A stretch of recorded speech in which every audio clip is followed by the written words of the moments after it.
Good evening to everybody. How's everybody doing? God bless everybody that is watching. God bless our country of Mexico, our city of Tijuana, and God bless the United States of America. Let's thank God for giving us two legs, two arms, a mind that we can think, a heart that we can feel, and eyes that we can see. Share this video first and foremost. Share the video. I know that a lot of you guys are asking me what can I do, Oscar? What can I do? And every time I just tell you, you know what, share the video. I'm sorry for the background. We are kind of remodeling over here. I'm kind of making, a whole thing that is different. So so I wanted to ask you, share the video, like the video, hit that bell on Facebook, hit that like button on Facebook, hit that bell button on YouTube, and we can get more people involved. Uh, you know, we can get more people involved in the life. That's the first thing that we got to do. If we don't like the video and we don't share the video, we're not going to get that many people involved. Thank you so much for joining in a little bit late in the evening. We have a lot of work to do, and we have been really extremely busy with our new website and ultimately now with a lot of news, local news that is going on. And we are working with other projects now with other journalists right here in Tijuana. So it's a lot of work that we have been doing. Also, we are going to be traveling in the next incoming days again to bring you guys reality and truth of the news. So, it's it's been a long time since I haven't been writing and reading this much, man. It's a lot, but thank God that we have a lot of work. So let's get right into it. Who is this guy? And let me just put right here. Who is this guy right here? This is Juan Gerardo Treviño Chavez. That is his name, Juan Gerardo Treviño Chavez. And the guy, it is the nephew.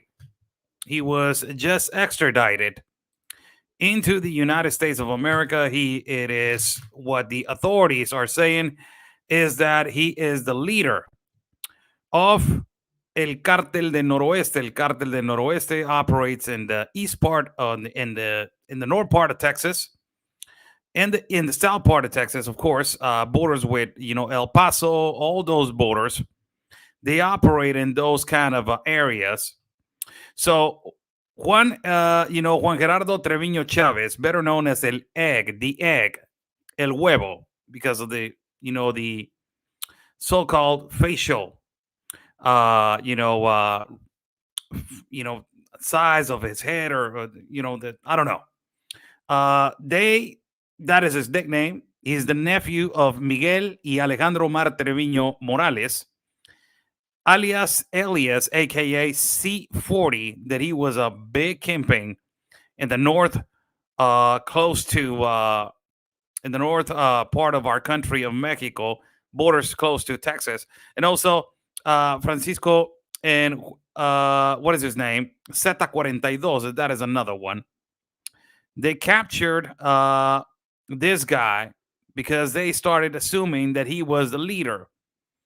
And one of the guys that assumed that he was the leader was Juan Francisco Kiko, that he also it is the leader of an organized crime and an organized group also. They say that Kiko Treviño, it is the brother of Juan Francisco. He was sentenced to 2 life sentences in the United States of America, and he was identified as the organized leader of the organized crime. I'm sorry, I'm having a little problems with my eyes. Put my glasses on. There you go. So Juan Francisco Treviño was extradited yesterday to the United States of America. It is a big hit for the FBI. Also, ultimately, not only for the FBI but for the Department of Homeland Security, and also for the U.S. Marshals. Juan Gerardo Garcia Treviño, or Treviño Chavez, better known as El Huevo. He is one of the leaders of the Cartel al Noroeste, and he was classified as the head leader of the Cartel of the Noroeste. So this is news for you guys to understand that the Department of Homeland Security and also the FBI, and the U.S. Marshals, every single organization whatsoever got involved with the detention of this guy. And he is a U.S. citizen. First and foremost, for everybody to understand, he is a U.S. citizen that was deported by the Mexican government. He was not extradited, he was deported. And after he was deported, they put the letter to extradite him. They were going to deport him to the United States. And then after they deport him, they have to put the document to say, no, he needs to be extradited so he can be indicted and also been incriminated for all the illicit activity that he has done in terms to drug trafficking and money laundering. That has been one of the top things that this guy Juan Gerardo Trevino, better known as the Egg, he has been right now extradited into the United States of America, and he is. Let me put right here on the screen our website, which has the news of him. Particularly, I did a note on this guy. Here is our website. I did a note on this guy. And visit our website, OscarBlueRamirez.com. And here is, let me click right here, extradite, they extradite right here. Let us go right here. And then there he is right there, being extradited at the CBX port of entry. The CBX port of entry, it is an airplane bridge that connects from Tijuana to San Diego, California. You see that he's escorted by the military and by Ministerial, the Fiscal General, the Republic, waiting for them to be delivered into the United States of America. So this is, go and visit our website. We are posting a lot of stuff. We are posting. So that is great information for you guys to get. Now, going to try to hurry up because we're going to go live right now in a few seconds in another platform. So this is another news that I wanted to bring you guys, and this is so important. Why it is so important? Because it shows how right now there is a little migrant camp of Russians and Ukrainians. This video was provided by one of the journalists right here in Tijuana. And these are interviews from the migrants from Russia and Ukraine that they have arrived, and they are already, installed, and they are particularly staying right there as they did in El Chaparral. This is one of the migrants from Ukraine. And look at what she says. It is really curious what she says. Everything that and there's a couple of interviews, and also there's an interview with a sales vendor that works right there, particularly in that area, and he explains what he sees and if people are coming in or coming out, if they're letting them in or they're not letting them out, or they're just getting them out. So it is so important for everybody to basically understand that this is so important. So I wanted to before we go on, buy me a coffee is on the top link. If you guys like to contribute to our independent reporting and travel fund, buy me a coffee is on the top link. We are going to be traveling soon, so like the video, share the video. I don't know why so much censorship, producer. It is so bad. So let us just go right here and let us just play the video and hear the interview as the look what she says right here. It's really interesting what she says. My name is Marina, so I'm here with my cousin and her child. We flew from Ukraine and right now currently at the border of United States and Tijuana, trying to cross the border. Hopefully they're gonna let us in because we don't have. My name is Marina, so I'm here with my cousin and her child. We flew from Ukraine and right now currently at the border of United States and Tijuana, trying to cross the border. Hopefully they're gonna let us in because we don't have any place to go, no money, no, actually nothing, no house, dog. Like literally we're like dog. And if United States gonna allow to go there, once in Ukraine everything will stop. We want to go back to our house, live in our home, but right now we just need temporary protection because like What she says is so important. What she says right here, it is extremely important. Let me just remove that from the camera. What she says right there, it is extremely important. Why it is extremely important? Let me just point this out because she's saying something, and a lot of people are going to go in the live feed and say, "Yeah, right. You want the benefits. You want to come over here and take away our benefits." Oh my God, I'm so tired of that. Holy cow! But is it truth, Oscar? Oh my God. So this individual, and there's another one right here. No money. So how in the hell you got into Mexico? Do you think that somebody helped? Somebody, nobody could ever help. Nobody can just donated money for them to get out. Could they sell their properties and they arrive to Mexico and they don't have any money anymore? Will there be a possibility of that? No. Right? So this is migrants from Ukraine that they are legitimate cases of asylum. This is a legitimate case of asylum, and it is a temporary protection status. And this is something that is really important for you to understand what she says. It is important. Why? Because she says, I only want the TPS. I want to return back home. I want to return back to my country. She said it right here, but everybody in the audience is going to say, yeah, right, Oscar. I don't believe that. Look at the hundreds of thousands. This is not the hundreds of thousands. Don't generalize. Don't put everybody on the same pocket. Listen to what she says right here. And it is important. This is why I said it. It is extremely important. We don't have any place to go, no money, no, actually nothing, no house, dot.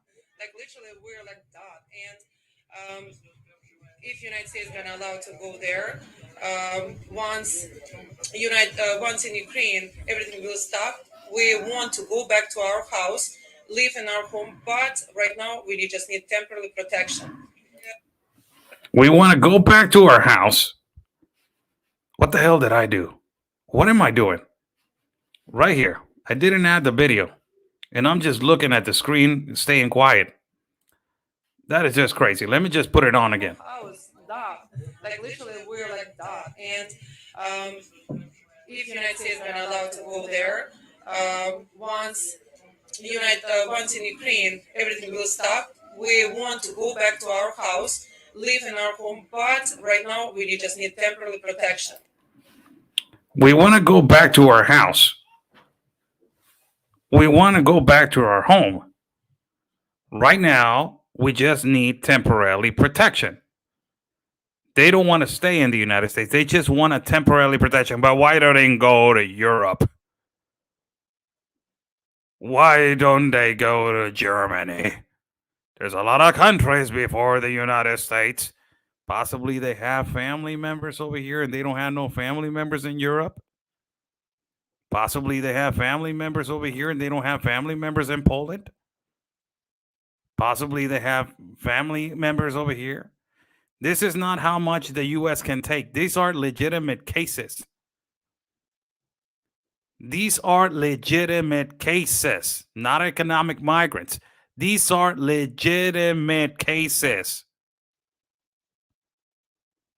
Legitimate cases.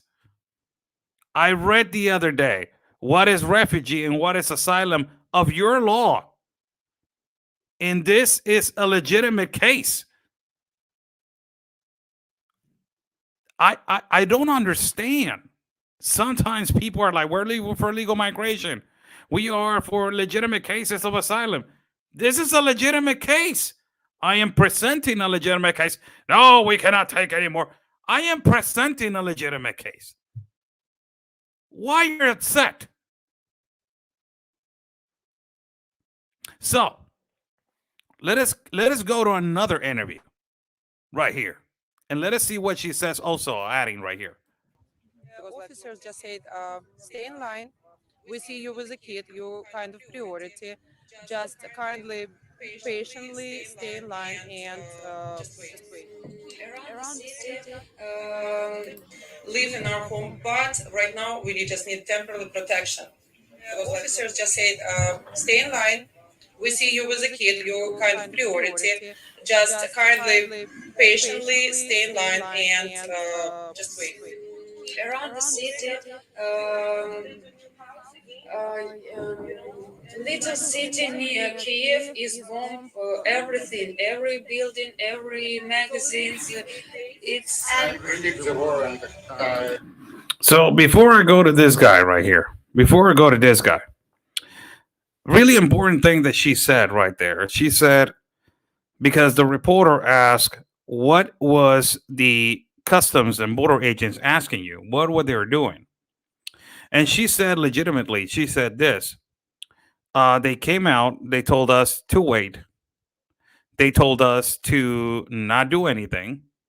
They told us to stay here. They already said to me, I already see you that you have a kid.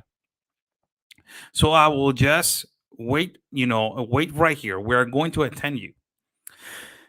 So, United States Customs and Border agents, they already know that they are there. The process is for somebody is just saying, just walk across like everyone else. Stay in line. Sure, here we go. That these people are listening and they're waiting in line. My God, man.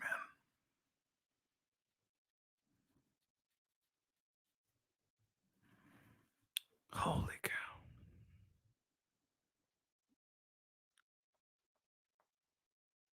Oh my God.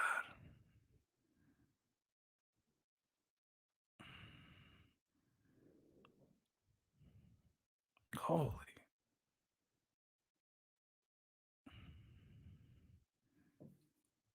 I don't even know,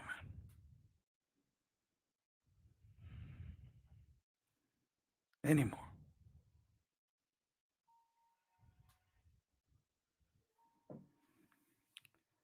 Phew. So, mega landslide in Tijuana. Yes, I already know about the Camino Verde. Thank you, Josephine Lopez. I don't understand. Really, I don't. I really don't understand when you present yourself a legitimate case of asylum, and it is a legitimate case of asylum. But, apparently, for a lot of people that I am seeing, I'm seeing counted people, asylum, it is not a word. It should be cut out of the dictionary for these people.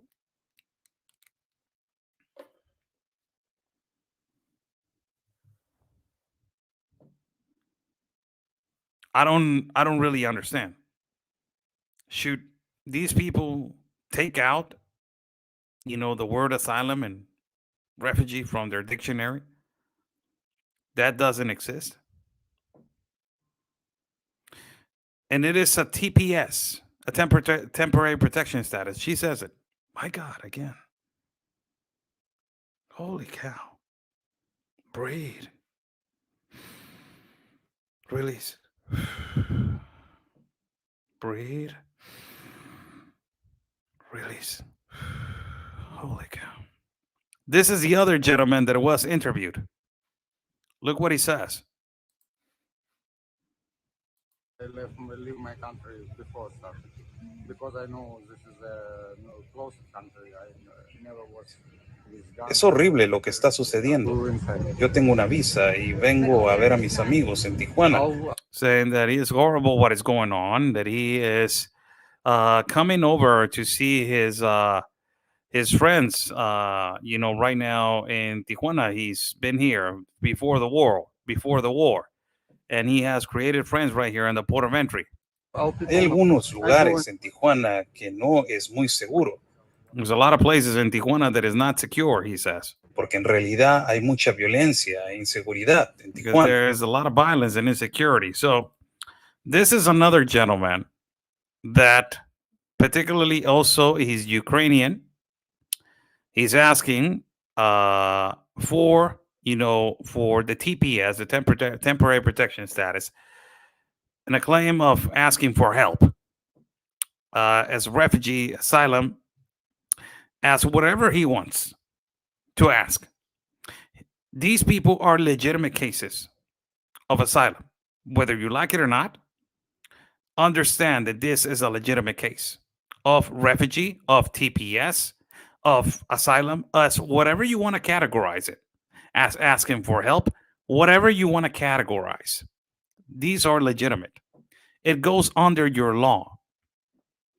It fits under your law. It is under a law, the American law. So uh this is another case which you heard the migrant from Ukraine saying we don't want to stay here. We want to return back. So it's not that they want to stay in the United States forever. They said that they want the temporary protection status. So they are, possibly going to return back as soon as they, you know, as soon as everything is calm, the war is over or whatever, Russia stops attacking Ukraine, and particularly this ends, they want the protection, the temporary protection status, the TPS. This is our report with the Ukrainians that they are basically now camping out right here. Let me just fast forward this and listen to what this Mexican vendor says right here. It's really important what he says. Look what he says, because these are Mexican vendors that they are located right here. This is exactly like when the Haitians came over here and they stayed a lot of the time over here. They're camping out. And it was full all the way to the back. They just started, this is just starting. If we let this get out of control, more people are going to come and they're going to create a migrant camp right here.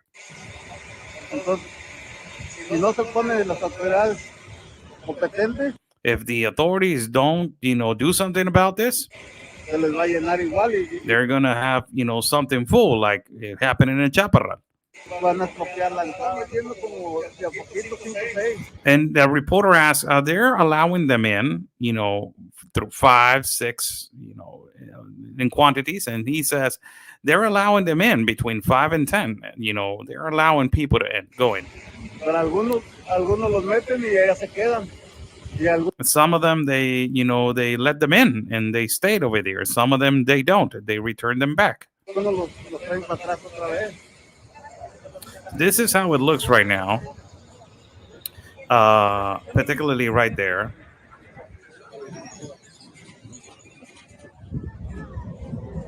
This is how it is. As you can see, they are now camping out.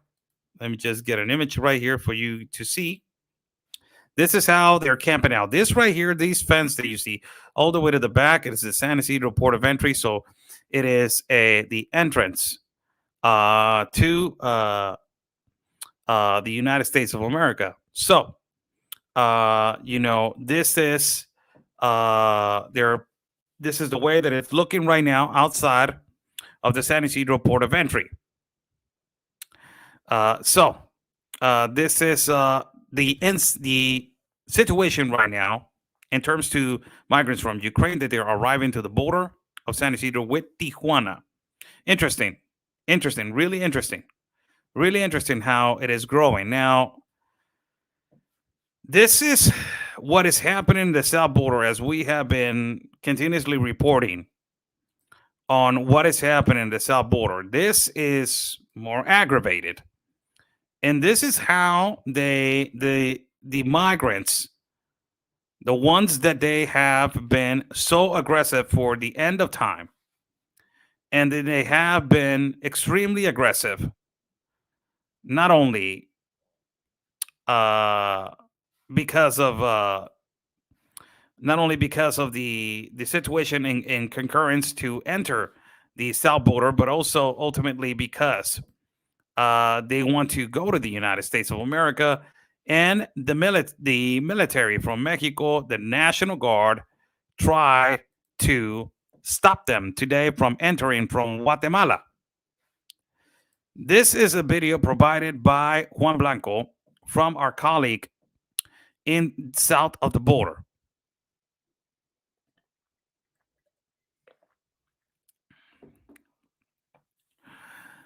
Look what happened right here. Amazing.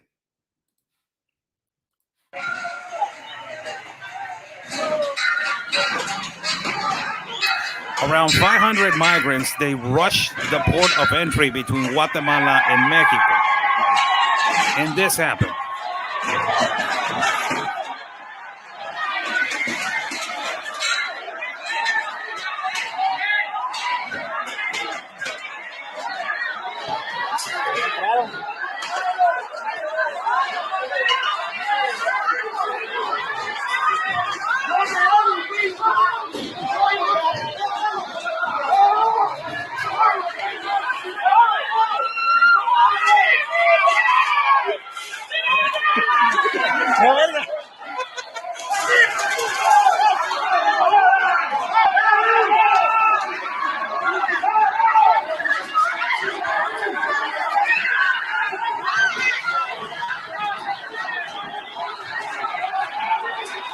Pues le están pegando los guardias.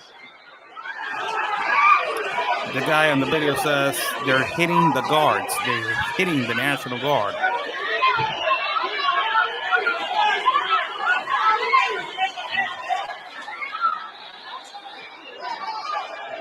This is south of the border, Tapachula, in Ciudad Hidalgo. Port of entry to Guatemala.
So this is what happened yesterday.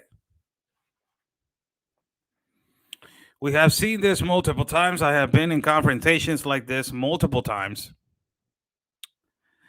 And el burro hablando de orejas, ve nada más. El burro hablando de orejas.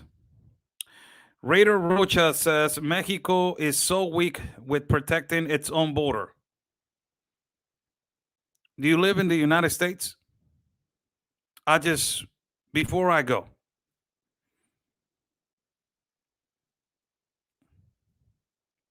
you're talking about weak borders? More than 38,000 unaccompanied minors the United States of America has apprehended. 2.some million individuals have entered the country of the United States. And you're telling me that the Mexican border, it is weak?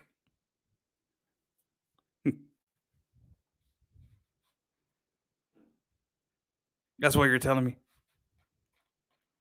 So this is what happens when you don't have no control, organize, authority, and ultimately a process. This is what happens when you don't have a process correctly and you're not, practically obeying immigration laws. And this happens. More than 500 people rushed. This is one of the videos. Look at the other video. Now, this is the other video. It is more shocking because It shows how from the window they were recording and how they are running in. So let me show the other side of the story right here.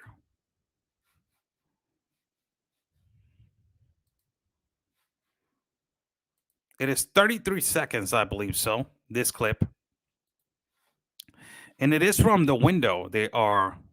And Annie, thank you for the coffees. Thank you so much. Thank you so much. Buy me a coffees on the top link. This is another video. Look at this.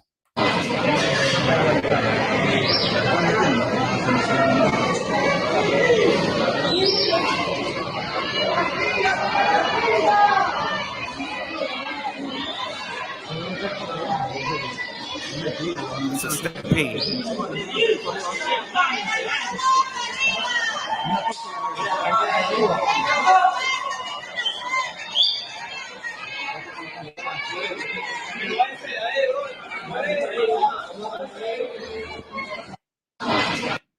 So this is what has been happening in the south border.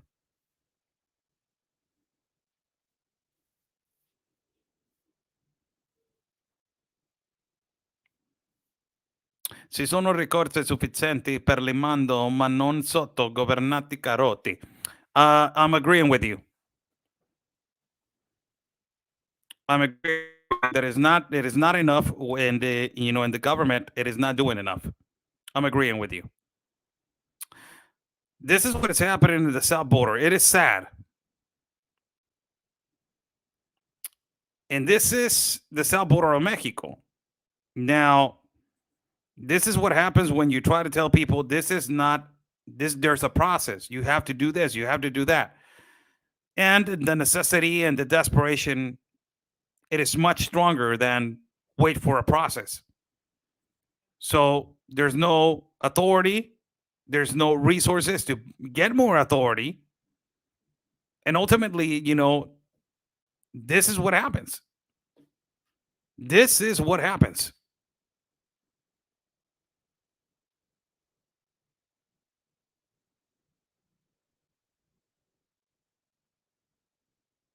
It's unbelievable. How's everybody doing? Oscar Blue right here for Border Network News. Correspondent for Real America's Voice News and the Wendy Bell Radio Network. Thank you so much for joining on this evening. Some comments on the live feed sometimes are just unbelievable, man. I just can't. 4 years, almost 4 years of broadcasting immigration, and some of these individuals say, I've been following you for years, and they make these kind of comments, and you're like, where? Why? So this is the last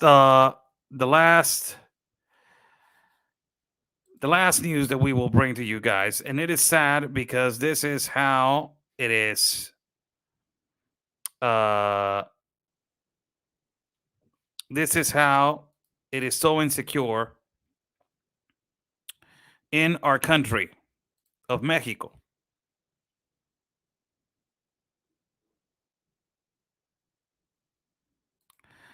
Another journalist was assassinated in our country of Mexico. Another journalist. With this assassination, you count 8 journalists in Mexico that they have been assassinated.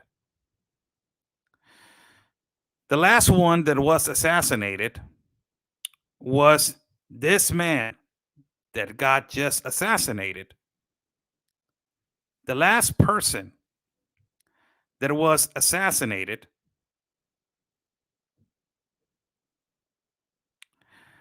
this man now got assassinated also.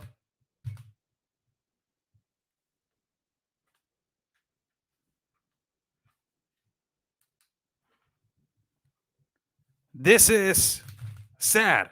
Sorry about the light.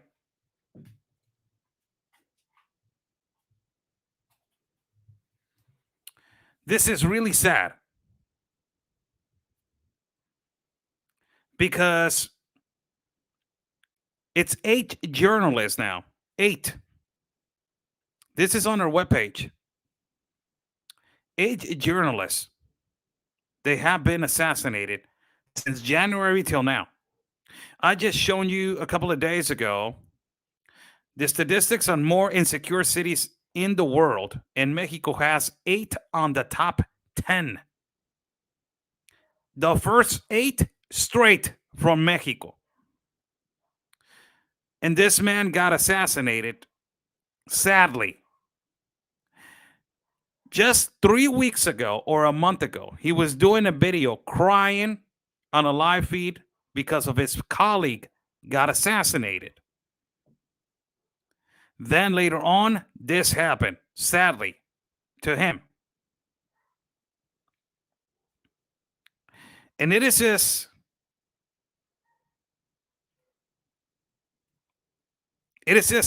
sad. So insecure.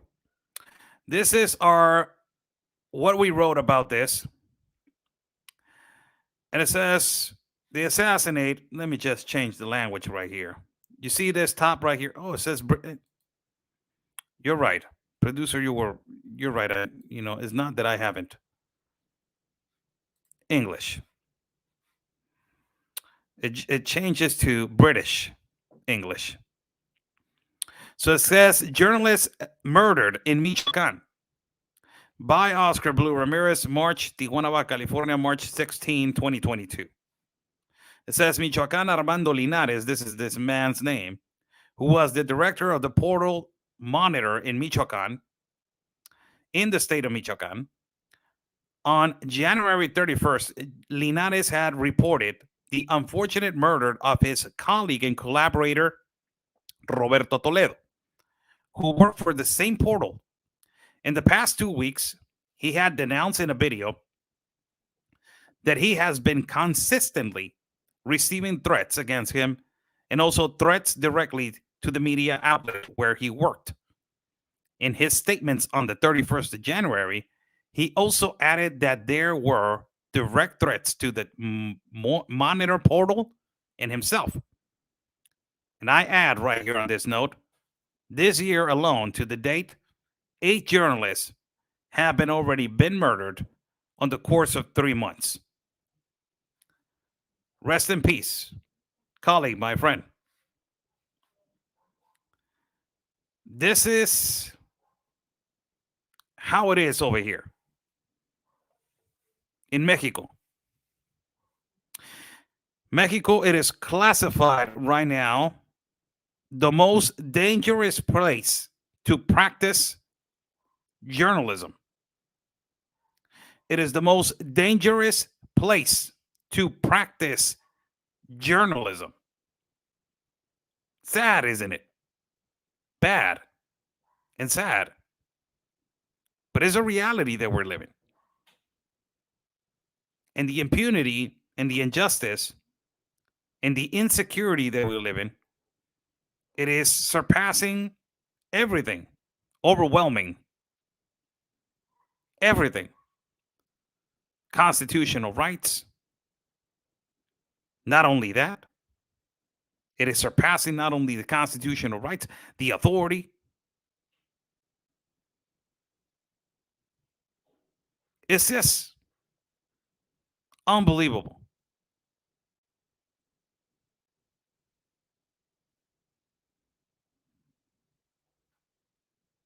And this is continuing. And our president is not doing anything. He's not saying anything. Our president is just saying that he's sad that he heard about this. He's trying to do the best that he can to provide protection.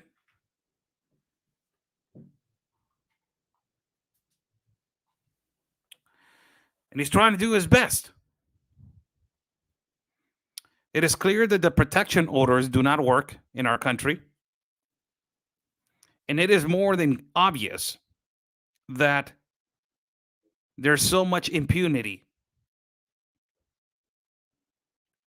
And that hugs no bullets. the strategy from AMLO. It is the disgusting disgrace.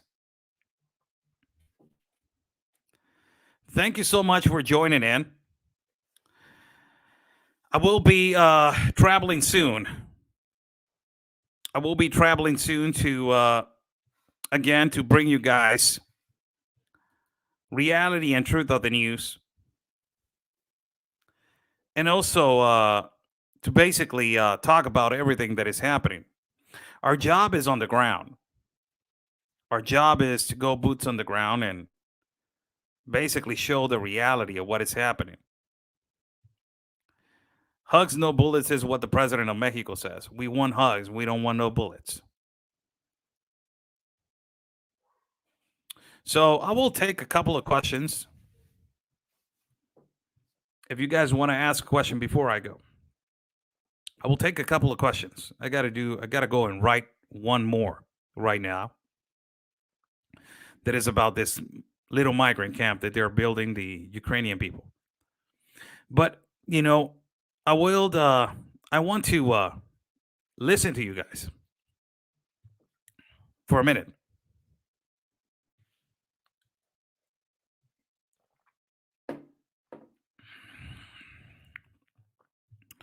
So, questions, everybody. Has anybody taken the responsibility for these 8 murders? There has been arrests. There has been arrests due to one of the murders over here in Tijuana. They already arrested 3. But it is clear that it is a complete direct attack on a journalist. Who is flying the Ukrainian people into Mexico? Why aren't they flying into the United States? Lucinda Schaefer.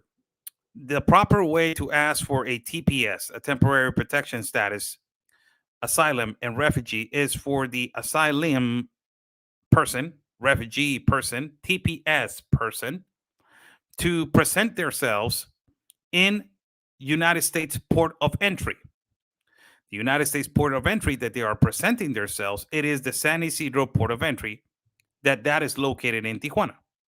So they are doing it the proper way. They are arriving to a port of entry, lifting their hands and saying, hey, we are going through a war. We need a TPS. That is the way that it should be done, the legal way. Now, how are they flying from Ukraine to Mexico? The last program that I did was another Ukraine migrant that he said that he migrated from their Ukraine to Europe, and from Europe they flew to Mexico, and from Mexico to Tijuana, and they have family members in the United States. The only trickle thing about this is why Tijuana, but information gets around and they know this. Also, I will answer the one question right here. Where is it? Right here. I will answer this question in a second. But also, these people are not migrants in necessity for economy. These people, their houses just got destroyed by an attack, a bomb or missile, whatever it is. They're going through a war. It is different. These people were happy, possibly living in Ukraine. Like you see, the lady right here says, we just want a temporary protection status. We want to go home, back home. So they feel protected in Ukraine. That's why. It's a comment right here.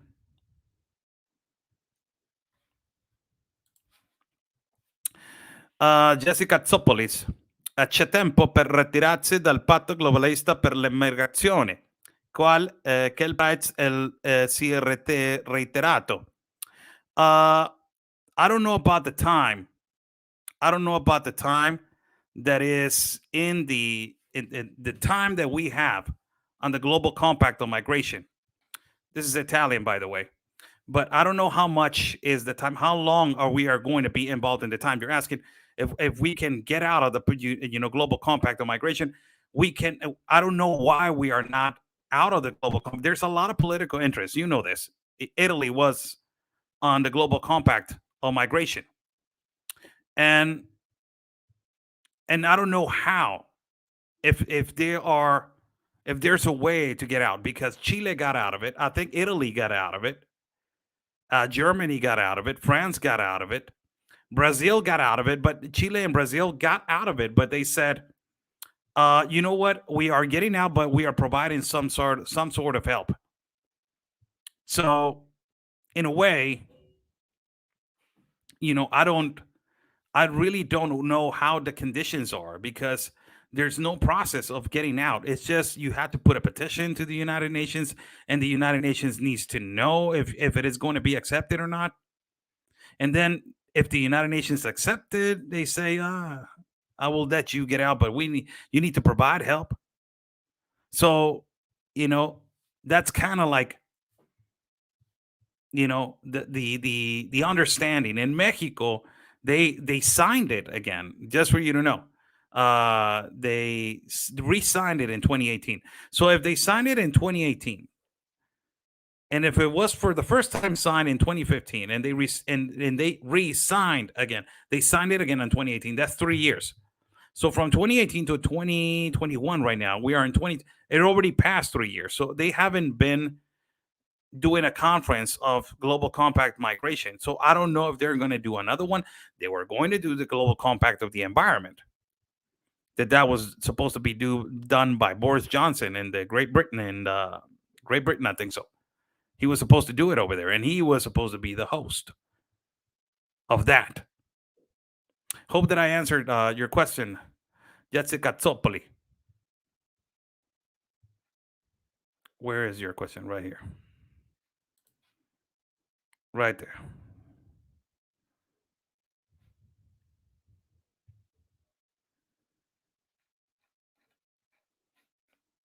I think that was the question. I understand a little bit.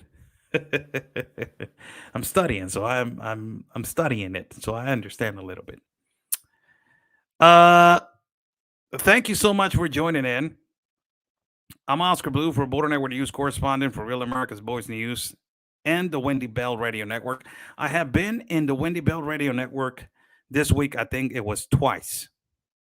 I was at the Wendy Bell Radio Network. Go and watch. Download the app. It's really easy. Go to the App Store and download the app, the Wendy Bell Radio Network, and you can.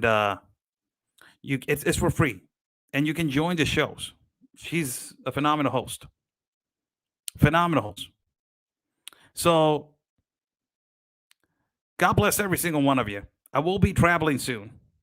Miss Jerry Lee, thank you for the copies. Thank you so much. God bless your dear heart. Thank you so much. Thank you, and thank you. Every single one of them, I will be traveling soon. So you guys know that I'm boots on the ground. And last time that I traveled, it didn't go so good. We had really good info. We were going to go the cream and butter. We got assaulted. And, and just for everybody to give an update, there's big advances on the arrest of these criminals. So hopefully in the next incoming days, we will be bringing you the news about that. And I will have Jose Torres with me on the live feed to talk about this, sad event that we had. But we are, if we are, and I did understood. I'm getting better on my Italian. Grazie. I'm getting better on my Italian. Hey, I blushed a little bit, man. I'm getting better. That's an accomplishment, man. Hey, third language coming, man. Third language is coming this year. 3 languages we're going to give the news. 3 languages. Man, you got my word. 3 languages. Thank you so much for joining in. God bless you all. Follow my partner, Real Anthony Agüero, at Real Anthony Agüero Linktree. Also follow Ben Berquan, Real America's Boys News, the voice of the people. Download the app, RealAmericasBoysNews.com. Also, again, download the app, Wendy Bell Radio Network. And follow me, Telegram, Twitter, Facebook, YouTube, and Getter as Oscar L. Blue, Instagram, Oscar L. Blue Media, and Oscar L. Blue Team. Buonanotte. Good evening to everybody. Buenas noches. God bless you all. Stay safe, and like we always say, peace and love, because always your country's first. Pace y amore, porque su país es primero. Amor, paz y bien, porque su país es primero. God bless.